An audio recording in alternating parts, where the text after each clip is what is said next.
Ketua Dharma Wanita Persatuan Aceh Malahayati M. Nasir bersama Ketua DWP Kota Sabang Zikri Hayati Andri Norman melakukan kunjungan sekaligus menyalurkan bantuan pemulihan pasca bencana kepada masyarakat terdampak banjir di Desa Purwodadi, Kecamatan Kejuruan Muda, Kabupaten Aceh Tamiang pada Kamis 15 Januari 2026.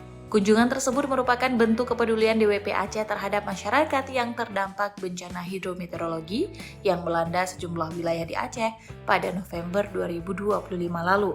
Kabupaten Aceh Tamiang tercatat sebagai salah satu daerah yang mengalami dampak cukup parah akibat bencana tersebut. Pada kesempatan tersebut, Malahayati DWP Aceh menyerahkan berbagai bantuan kebutuhan dasar yang diharapkan dapat sedikit meringankan beban masyarakat. Bantuan yang disalurkan meliputi alat-alat kebersihan untuk membersihkan rumah pasca banjir, peralatan memasak, kebutuhan bayi dan anak-anak, serta sembako. Malahayati menyampaikan rasa prihatin dan dukungannya kepada seluruh warga terdampak. Ia juga berpesan agar penyaluran bantuan dapat dilakukan dengan tertib dan lancar, serta mendorong masyarakat untuk mengutamakan ketertiban dan kebersamaan. Menurutnya, semangat gotong royong dan saling peduli menjadi kunci penting dalam menghadapi masa pemulihan pasca bencana.